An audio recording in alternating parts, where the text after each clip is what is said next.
प्रिय विद्यार्थियों, आप सभी लोगों का स्वागत है आपके अपने YouTube चैनल डीजे सर पर। बहुत ही जानदार, बहुत ही शानदार पेपर है ये कक्षा 10 के विद्यार्थियों के लिए साइंस का। तो वीडियो को बिना स्किप किए पूरा देखिएगा और जबरदस्त तरीके से इसे अपने क्लासमेट पर शेयर भी कीजिएगा। प्री बोर्ड परीक्षा 2025 का देखिए ओरिजिनल पेपर है आर्यन कोड।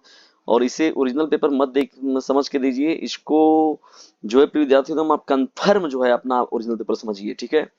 कंफर्म, ठीक है। क्यों? क्योंकि यहाँ पर जो है जो भी कोड है, ये जो भी प्री बोर्ड के पेपर हुए हैं वो समझ लीजिए आपके ओरिजिनल पेपर ही मिले हैं। तो वीडियो को एकदम बिना स्किप किए पूरा देखिएगा और यहाँ से प्रश्न देखने को आपको मिलेंगे निश्चित तौर पर आपके पेपर में। तो चलिए आइए स्टार्ट करते हैं कक्षा 10 के विद्यार्थियों के लिए विज्ञान के इस महत्वपूर्ण सेशन को। देखिए प्रश्न से ही पता चलेगा आप लोगों को कैसे प्रश्न पूछे जा रहे हैं। दूर दृष्टि दोष के कारण प्रतिबिंब कहाँ बनता है? देखिए दूर दृष्टि दोष और निकट दृष्टि दोष से प्रश्न ना पूछे पॉसिबल नहीं है। जरूर पूछता है यहाँ से, ठीक है ना। प्रतिरोध से पूछता है, सब पूछे जाने वाले प्रश्न आए हैं प्रिय विद्यार्थियों, ठीक है ना। तो दूर दृष्टि दोष में क्या होता है, जो वस्तु का प्रतिबिंब होता है। देखिए यहाँ पर जो है ये अगला पोर्शन हो गया। ऐसे अगर देखेंगे तो यहाँ पर जैसे देखिए पूरा हो गया, तो ये चीज यानी यहाँ पर जो होता है प्रिय विद्यार्थियों रेटिना के पीछे बनता है। देखिए रेटिना हो गया यहाँ पर जैसे, तो रेटिना के क्या होता है पीछे इमेज बनने लगता है। तो वहां पर कहने का मतलब होता है कि उसे हम लोग दूर दृष्टि दोष कहते हैं, ठीक है ना। यानी पास की वस्तुएं दिखाई नहीं देती हैं, तो जस्ट अपोजिट होता है, तो रेटिना के पीछे बनता है। देखिए दूर दृष्टि दोष को हम लोग जो है प्रिय विद्यार्थियों हाइपरमेट्रोपिया भी कहते हैं। क्या कहते हैं? हाइपरमेट्रोपिया भी से कहा जाता है। प्रतिरोध का मात्रक क्या? देखिए जॉर्ज साइमन ओम जो थे बहुत ही महत्वपूर्ण था इनका। देखिए प्रतिरोध का देखिए खोज करने वाले व्यक्ति, तो इन्हीं के नाम पर देखिए ओम जो है मात्रक रखा गया है। तो प्रतिरोध का जो मात्रक है वो कौन है? ओम है, ठीक है ना। किसके नाम पर रखा गया है? ऐसा ही मात्रक है ये, ठीक है ना, इंटरनेशनल सिस्टम में। और जॉर्ज साइमन ओम के द्वारा ये देखिए खोजा गया था। तीसरा देखिए इंपॉर्टेंट क्या है, विद्युत शक्ति की इकाई क्या है? विद्युत शक्ति की जो इकाई होती है प्रिय विद्यार्थियों वो क्या है? वोल्ट है, वाट है, एम्पियर है या फिर ओम है। तो यहाँ पर देखिए वाट जो होगा इस प्रश्न का राइट आंसर हो जाएगा। यानी विद्युत शक्ति की जो इकाई होती है वाट है, इसे डब्ल्यू से रिप्रेजेंट करते हैं। यह एस आई प्रणाली की इकाई होती है। 4 ओम के 4 प्रतिरोध एक दूसरे के समांतर क्रम में जोड़े गए हैं, तुल्य प्रतिरोध क्या होगा? तो देखिए प्रिय विद्यार्थी 4 ओम, 2 ओम, 3 ओम, 1 ओम, तो यानी कि यहाँ पर जो होगा 1 ओम राइट आंसर हो जाएगा। देखिए यहाँ पर अगर जोड़ने का मतलब क्या है यहाँ पर कि देखिए एक है, यहाँ बी हो गया। तो यहाँ पर देखिए जब एक ये सिस्टम आ रहा है यहाँ पर ऐसे चलते चलते देखिए यहाँ पर गया एक हो गया, ये R1 हो गया, ये भी पूरा ये R2 जो गया देखिए आप लोग का क्या होगा, ये देखिए हो गया यहाँ पर। ऐसे जब आपने लाया यहाँ पर देखिए यहाँ पर, तो ये R3 हो गया आपका। और यहाँ से देखिए चौथा जो मिला हम लोगों को जो है, ये मिला हम लोग को R4। तो ये सब का सब देखा जाए तो स्टार्टिंग पॉइंट 1 है और एक एंड पॉइंट है। एक ए है एक बी है, बस एक, बस में थोड़ा सा बस चला। ए हो गया एक, एक क्या हो गया बी हो गया, ठीक है। यानी यहाँ पर R1 हो गया, R2 हो गया, R3 हो गया, R4 हो गया। तो यानी 4 ओम प्रत्येक लोगों का है। तो जब भी समांतर क्रम में अगर हम लोग जोड़ते हैं तो यहाँ पर क्या होता है 1/r इज इक्वल टू होता है, 1/r is equal to formula क्या होता है 1/r1, 1/r2, 1/r3, 1/r4। यानी सभी को जो है रेंडमली हम लोग जो है ऐसे लिख के सभी का जो है सम करते हुए चले जाएंगे। तो यहाँ पर देखेंगे प्रिय विद्यार्थियों की 1/4, 1/4, 1/4, 1/4, तो सबका एलसीएम लेंगे तो आपका यहाँ पर 4 ही आ जाएगा। और 4 ए को जब 1 जोड़ेंगे आप तो 4 आएगा। तो सबको जब कैंसिल आउट कर देंगे तो 1 हो जाएगा, पलट भी देंगे तब भी आपका 1 ओम ही रहेगा। यानी यहाँ पर इस प्रश्न का राइट आंसर 1 हो जाएगा। चलिए आगे बढ़ते हैं हम लोग यहाँ पर, फटाफट से अपने क्लासमेट पर शेयर करते चलिएगा, तभी मजा आएगा पढ़ने और पढ़ाने का। परिवर्तनशील परिवर्तनशील चुंबकीय क्षेत्र के कारण किसी चालक के उत्पन्न प्रेरित विद्युत धारा की दिशा का आकलन निम्नलिखित निम्न के द्वारा किया जा सकता है। तो देखिए प्रिय विद्यार्थी ये फ्लेमिंग के बाएं हाथ के नियम से करते हैं हम लोग। इसका क्या करते हैं? फ्लेमिंग के बाएं हाथ के नियम से ये किया जाता है। एक विद्युत चुंबक का क्रोड बनाने के लिए सबसे अधिक उपयुक्त पदार्थ कौन है? पीतल है, मुलायम लोहा है, एल्युमिनियम है या फिर स्टील है? तो यहाँ पर जो होगा मुलायम लोहा जो होगा इस प्रश्न का राइट आंसर होगा। छठवें का विकल्प नंबर ब जो होगा आपका करेक्ट हो जाएगा। सातवां देखिए प्रश्न क्या है, प्रेरित विद्युत धारा की दिशा ज्ञात करने का नियम कौन सा है? फ्लेमिंग के दाएं हाथ का नियम, फ्लेमिंग के दाएं हाथ का नियम हो गया आपका, ठीक है। और फ्लेमिंग के बाएं हाथ का नियम, ओम का नियम, उपरोक्त में से कोई नहीं। तो देखिए फ्लेमिंग के दाएं हाथ के नियम के दौरान जो है विद्युत धारा की दिशा को जो है बताया जाता है, ठीक है ना।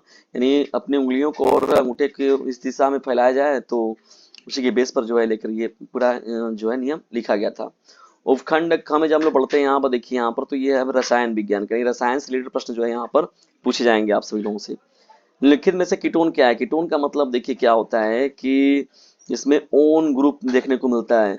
तो एथेनॉल हो गया, ब्यूटेनॉल हो गया, हेक्सेनॉल हो गया, प्रोपेनॉन हो गया। तो देखिए प्रोपेनॉन जो होगा इस प्रश्न का राइट आंसर होगा। यानी 8वें का विकल्प नंबर स जो होगा आपका करेक्ट हो जाएगा। यानी कीटोन का जो कीटोन कौन सा है, तो ये प्रोपेनॉन जो होगा इस प्रश्न का राइट आंसर हो जाएगा। प्लास्टर ऑफ पेरिस की जल से विक्रिया कराने पर क्या बनता है, तो देखिए प्रिय विद्यार्थी यहाँ बनता है जिप्सम। क्या बनता है, जिप्सम। प्लास्टर ऑफ पेरिस ना जो बहुत ही महत्वपूर्ण है, जो प्लास्टर हम बनाता है तो जिस पत्थर, जिस चूने पत्थर का मतलब लेके उसमें प्रयोग करते हैं वो plaster of Paris. Zinc plus H2SO4 zinc sulphate बन गया देखिए यहाँ पर, और हाइड्रोजन विस्थापित हो रहा है। तो प्रिय विद्यार्थियों इसको जो हम लोग बोलते हैं वो बोलते हैं क्या, इसको बोला जाता है जो है विस्थापन अभिक्रिया, यहाँ पर हो जाएगा। ठीक है ना, ठीक है, तो ये आपका करेक्ट हो जाएगा। यानी जिंक जो है देखिए हाइड्रोजन को डिस्प्लेस कर दिया और उसकी जगह पर स्वयं बैठ गया, यानी हाइड्रोजन सल्फेट को जो है हटाकर वो खुद वहां जिंक बैठ गया, जिंक सल्फेट हो गया, तो इसको विस्थापन कर दिया गया। ठीक है ना, तो विस्थापन अभिक्रिया इसको बोलते हैं हम लोग। ठीक है, चलिए आगे बढ़ते हैं हम लोग। यहाँ पर अम्ल एवं क्षारक की अभिक्रिया से क्या प्राप्त होता है, तो देखिए प्रिय विद्यार्थियों जब भी अम्ल और क्षार मिलेगा, जैसे हम लोग कह दिए कि HCl हो जाए, ठीक है, और NaOH हो जाए, HCl हो जाए, क्या हो जाए, HCl। ठीक है, थोड़ा सा लिख के मैं दिखा दे रहा हूँ आप लोग को। HCl हो जाए और NaOH हो जाए, क्या हो जाए, सोडियम हाइड्रोक्साइड हो जाए, NaOH। अगर इन दोनों क्रिया कराएंगे प्रिय विद्यार्थियों, देखिए जो H और O है वो मिल जाएगा, तो ये बन जाएगा आपका H2O बन जाएगा, और यहाँ पर NaCl देखिए ये बन गया लवण।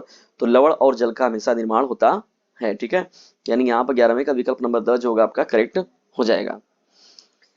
आगे बढ़ते हैं हम लोग। यहाँ पर अम्लीय वर्षा के जल का संभावित पीएच मान क्या होगा, अम्लीय वर्षा के जल का संभावित पीएच मान क्या होगा, 5.2, 7.2, 6.2, 8.2।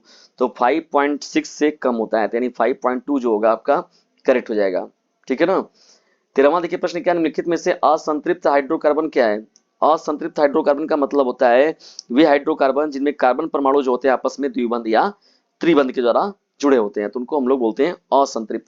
संतृप्त का मतलब होता है सिंगल बॉन्डिंग। तो यहाँ पर देखा जाए जितने भी दिख रहे हैं आपको सब सिंगल बॉन्डिंग वाले हैं, लेकिन यहाँ C2H2 जो है प्रिय विद्यार्थियों ये ट्रिपल बॉन्ड वाला है, और ये जो होगा आपका असंतृप्त हाइड्रोकार्बन में हो जाएगा। ठीक है, संतृप्त असंतृप्त का जो डिफिनेशन हमेशा पूछता है, एग्जाम्पल देखिए यहाँ पर दिया गया है आपका, तो इंपॉइंट समझिएगा इसको। स्वपोषी पोषण के लिए देखिए अब हम लोग बहुत पहुंचते हैं यहाँ पर विद्यार्थियों लेकर सेशन को आपके कौन सी क्लास के लिए, ये होगा आपका मोस्ट इम्पॉर्टेंट 10 का जो है ये जीव विज्ञान का। स्वपोषी पोषण के लिए क्या आवश्यक होता है, कार्बन डाइऑक्साइड तथा जल होता है, क्लोरोफिल होता है, सूर्य का प्रकाश। देखिए उपरोक्त सभी जो ऑप्शन होगा यहाँ पर करेक्ट हो जाएगा, यानी सभी चीजें चाहिए, कार्बन डाइऑक्साइड चाहिए, जल चाहिए, सूर्य का प्रकाश भी चाहिए, क्लोरोफिल भी चाहिए, तो ये सभी जो होगा आपका राइट हो जाएगा। मनुष्य में वृक्क एक तंत्र का भाग है जो संबंधित है पोषण से, श्वसन से, उत्सर्जन से या फिर परिवहन से। तो देखिए ये उत्सर्जन तंत्र का ये भाग होता है कौन, जो होता है वृक्क होता है ना, जिसे हम लोग किडनी कहते हैं। ठीक है, ये आपका इंपॉर्टेंट हो जाएगा। मस्तिष्क किसके लिए उत्तरदायी है, सोचने के लिए, हृदय स्पंदन के लिए, शरीर का संतुलन बनाए रखने के लिए, उपयुक्त सभी के लिए।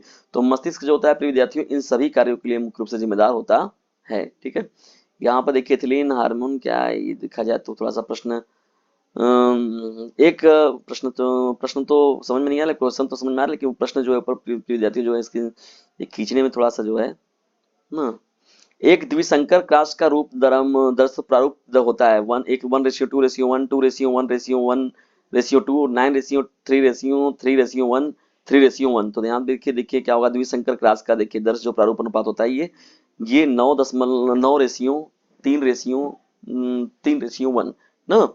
यह अनुपात क्या होता है, मेंडल के प्रयोग में पाया गया था, इसे डाई हाइब्रिड क्रॉस का क्लासिक मेंडेलियन अनुपात भी कहते हैं। ठीक है, तो इस नाम को याद रखिएगा। आनुवंशिकता के जनक के रूप में कौन है, Charles Darwin, Hugo de Vries, Gregor John Mendel, Hargobind Khorana. तो ग्रेगर जॉन मेंडल जो होगा इस प्रश्न का राइट आंसर होगा, यानी 19वें का विकल्प नंबर 6 जो होगा आपका करेक्ट हो जाएगा। 20वें इंपॉर्टेंट प्रश्न की ओर बढ़ते हैं। देखिए जीव मंडल में सम्मिलित कौन है, तो वायुमंडल, जलमंडल, स्थल मंडल, ये सभी। तो देखिए ये सभी जो ऑप्शन होगा आपका करेक्ट हो जाएगा। ठीक है ना, जीव मंडल के लिए सभी चीजों का, जीवों के लिए सभी चीजों का होना जरूरी है, वायु का भी होना, जल का भी होना और स्थल का भी होना। तो ये तीनों जो होगा आपका ऑप्शन करेक्ट हो जाएगा। ठीक है ना, ये सभी जो ऑप्शन होंगे आपके करेक्ट हो जाएंगे। तो प्रिय विद्यार्थियों देखिए ये 20 बहुविकल्पी प्रश्न थे आप लोगों को। फिर देखिए खंड ब में जब आप बढ़ते हैं तो यहाँ पर देखिए फ्लेमिंग के बाएं हाथ के नियम का जो है सचित्र वर्णन करना है, यानी बाएं हाथ के हथेली को हम लोग इस तरीके से फैलाएं कि इसका जो अंगूठा इस दिशा में, ठेवना इस दिशा में ना, तो उस बेस पर लेके ये बात किया गया आप लोगों का। उसके बाद जो आप लोग का है फ्लेमिंग प्रतिरोध को विस्तार पूर्वक परिभाषित कीजिए। ठीक है ना, तो जॉर्ज साइमन ओम जो इसको बताए थे ना, V=IR के रूप में जो है, तो ये इंपॉर्टेंट रहेगा आप लोग का। देखिए अवतल लेंस हो गया या तो उत्तल लेंस हो गया, इससे रिलेटेड प्रश्न देखिए हमेशा पूछा जाता है ना। दूरी बनाया तो उत्पन्न अवदन क्षमता भी ज्ञात करना है। वस्तु की लेंस से कितनी दूरी पर रखें, तो प्रतिबिंब की लेंस से दूरी। देखिए ये भी दिया हुआ है और एफ दिया हुआ है, तो बी और एफ दिया हुआ है, यू निकालना है हम लोग को ना। यहाँ पर आसानी से निकाल सकते हैं हम लोग। फोकस दूरी जानते हैं उत्तल लेंस का क्या होता है फिर विद्यार्थियों, तो उत्तल लेंस का जो कि फोकस दूरी ऋणात्मक होता है कि धनात्मक होता है, कमेंट बॉक्स में जरूर बताइएगा, और वही हम लोग यूज करते हैं सवालों में। मान लेते का देखिए संरचना जो है सचित्र वर्णन करना है, और घरेलू विद्युत परिपथ के लिए का जो है व्यवस्था को चित्र बनाना है। विद्युत घटनी अपचयन प्रक्रिया देखिए यहाँ पर दिया गया, तनु तनु सल्फ्यूरिक अम्ल जो है जिंक के साथ अभिक्रिया करता है, तो ये देखिए दिखाया गया यहाँ पर। तनु हाइड्रोक्लोरिक अम्ल जो है, ये देखिए प्रश्न है। भर्जन स्थापन देखिए बहुत इंपॉर्टेंट है। एसिटिक अम्ल क्या है, CH3COO जिसको हम लोग बोलते हैं ना, ये सब जो है प्रश्नों को देख लीजिएगा आप सभी लोग। और यहाँ पर देखिए ये जो खंड उपखंड ग में जो है वो आपका जीव विज्ञान का प्रश्न हो जाएगा। तो सब मिला जुला का पेपर बहुत ही इजी था फिर विद्यार्थियों, ऐसे ही पेपर आप लोग को मिलेंगे, एक और आपको पेपर मिलेगा। तो जबरदस्त तरीके से तैयारी करिए डीजे सर चैनल के, डीजे सर मैथ वाले चैनल के साथ जुड़कर। और हिंदी इंग्लिश को लेकर परेशान हैं आप, तो डीजे सर वाले चैनल पर आप जा सकते हैं, और इस चैनल पर जो है प्रिय विद्यार्थियों जो है कंटिन्यूअसली आपको जो है वो मोस्ट इम्पॉर्टेंट साइंस के मैथ के लेक्चर आपको मिलते रहेंगे। और साइंस साइड के विद्यार्थियों के लिए मोस्ट इम्पॉर्टेंट चैनल ये है। जबरदस्त तरीके से इसे अपने क्लासमेट पर शेयर कीजिए, और डीजे सर का कहना है पढ़ने के साथ ही इसे अपने क्लासमेट पर भी शेयर करते रहना है। तो आप सभी लोगों से विनम्र निवेदन है कि इसे अपने क्लासमेट पर शेयर जरूर कीजिएगा।